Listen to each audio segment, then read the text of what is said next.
개혁과 의사 집단 행동에 대한 브리핑을 시작하겠습니다. 먼저 전공의 집단 행동으로 수술 예약이 취소되는 등 진료 차질이 현실화된 점에 대해 심각한 우려와 깊은 유감의 뜻을 표합니다. 정부는 환자 피해가 최소화되도록 비상진료 대응체계 운영에 최선을 다하겠습니다. 집단 행동으로 인해 초래될 상황을 알면서도 정책 반대를 위해 환자의 곁을 떠나는 것은 결코 정당화될 수 없습니다. 어제 의과대학 의학전문대학협회는 의대 입학 정원 2,000명 증원 재조정을 촉구한다는 입장을 밝혔습니다. 또한 350명이 적정 증원 규모라고 하면서 그 근거는 제시하지 않았습니다. 정부에서 실시한 40개 대학의 수요조사 결과 2,151명은 총장의 책임하에 학교 전체 사정을 감안하여 제출된 것입니다. 또한 2,000명 증원이 되어도 의학 교육의 질이 떨어질 문제는 없습니다. 1980년대 주요 의과대학의 정원은 지금보다 많은 수준이었습니다. 서울대 의대는 당시 정원 260명, 현재 135명이고 부산대는 당시 208명, 현재는 125명이며 경북대는 당시 196명, 현재는 110명으로 그 절반 수준입니다. 반면 교수 수가 훨씬 늘어나는 등 현재의 의대 교육 여건은 크게 개선되었습니다. 서울대 의과대학의 경우 1985년도에 비해 2023년 기준으로 기초교수는 2.5배, 임상교수는 3배 늘었습니다. 아울러 정부는 수요조사 결과를 점검하여 2,000명을 늘리더라도 현재의 의학교육 기준을 준수할 수 있다는 것을 확인하였습니다. 시뮬레이션 술기 실습 등 기술 발달과 함께 더 효율적인 교육도 가능하며 정부는 의학 교육의 질 개선을 위한 지원 정책도 병행할 예정입니다. 2,000명 증원은 충분히 수용 가능한 규모임을 다시 한번 말씀드립니다. 의사단체 집단 행동 관련 상황에 대해 말씀드리겠습니다. 먼저 2월 19일 23시 기준 전체 전공의 13,000명 중 약 95%가 근무하는 주요 100개 수련병원의 점검 결과를 말씀드리겠습니다. 소속 전공의의 55% 수준인 6,415명의 전공의가 사직서를 제출했으나 모두 수리되지 않았으며 사직서 제출자의 25% 수준인 1,630명이 근무지를 이탈했음을 확인하였습니다. 근무지 이탈의 경우 세브란스 병원, 성모병원 등이 상대적으로 많았으며 나머지는 이탈자가 없거나 소수인 경우가 대부분이었습니다. 다음은 22시 기준의 현장 점검 결과를 말씀드립니다. 10개 수련병원 1,091명의 전공의가 사직서를 제출하였고 이 중 737명의 전공의가 출근하지 않은 사실도 현장 확인하였습니다. 이에 따라 이미 업무 개시 명령을 한 29명을 제외하고 남은 728명에 대해 업무 개시 명령을 발령하였습니다.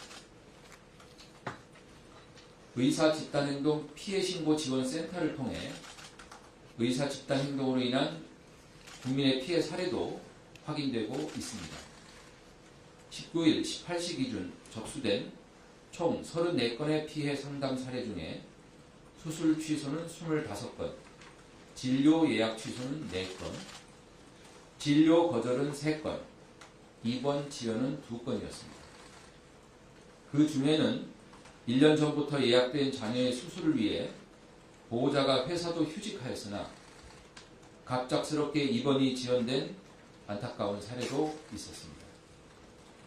본인 요청에 따라 법률 서비스 지원을 위해 법률 구조공단으로 연기한 사례도 있었습니다. 정부는 이러한 피해 사례를 검토하여 환자의 치료에 공백이 없도록 신속히 지원하고 필요한 경우 소송에 대한 지원도 하겠습니다. 다음으로 중수본 논의사항에 대해 말씀드리겠습니다. 오늘 중수본에서는 집단 행동에 대비한 비상진료 대응 체계를 면밀히 점검하고 각 의료기관에서 유연한 인력관리 등을 통해 필수진료 기능을 유지할 수 있도록 다양한 정책 지원을 실시하기로 하였습니다. 금일부터 정부는 비상진료 체계가 실효성 있게 운영될 수 있도록 보상을 강화합니다. 권역, 전문 응급의료센터의 수술 등 응급의료 행위와 응급의료 전문의 진찰료 수가를 인상하고 병증 환자 전원에 따른 회송 수가를 인상하여 대형 병원 응급실의 진료 부담을 완화하겠습니다. 또한 입원 환자 비상진료 정책지원금을 신설하여 입원 환자를 진료하는 전문의에 대한 추가적인 보상을 실시하겠습니다. 또한 권역외상센터 인력, 시설, 장비를 응급실의 비상진료에도 활용할 수 있도록 하고 입원 전담 전문의 업무 범위를 확대하여 당초 허용된 병동이 아닌 다른 병동의 입원 환자까지 진료할 수 있도록 한시적으로 허용합니다.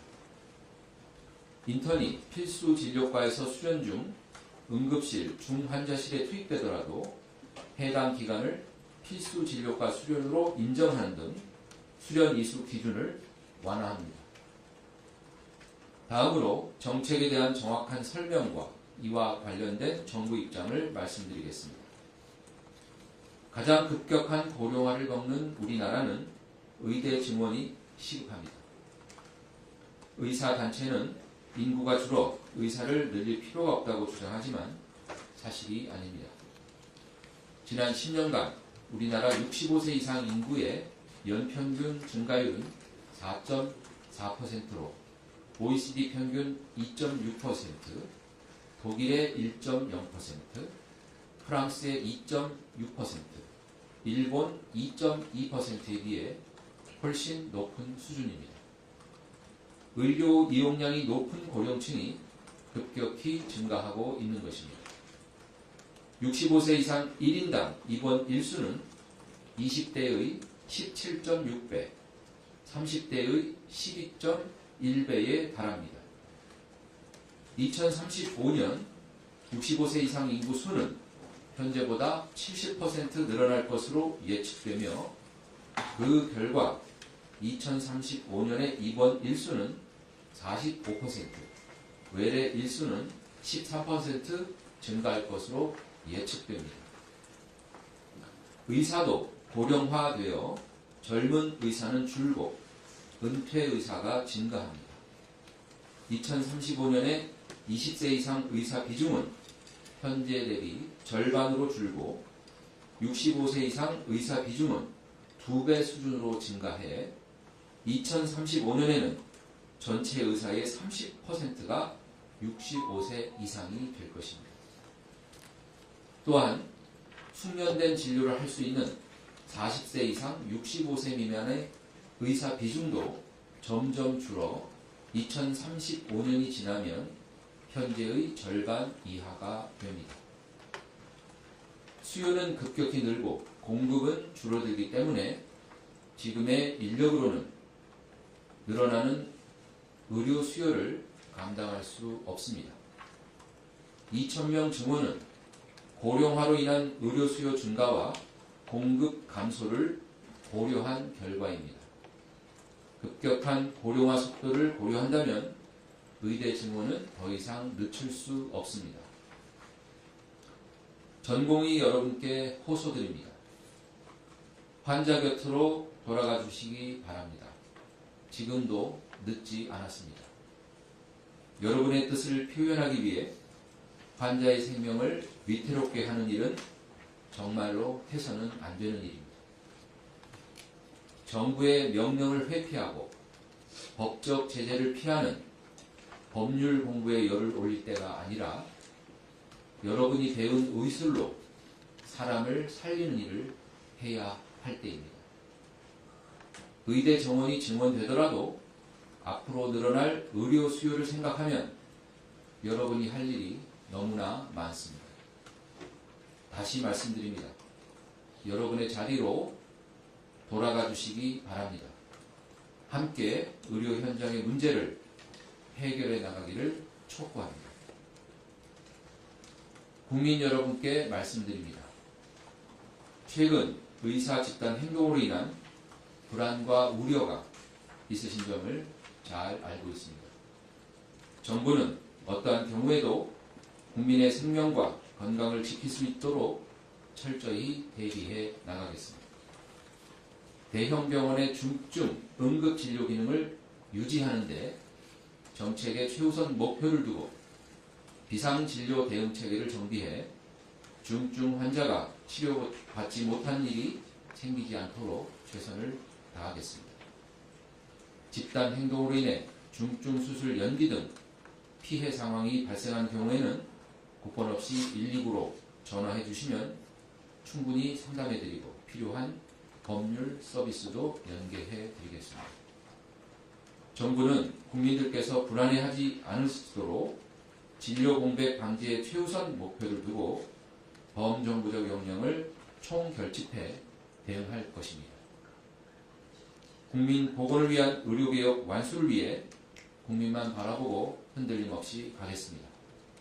정부를 믿고 끝까지 지지와 성원을 보내주시기를 부탁드립니다. 감사합니다.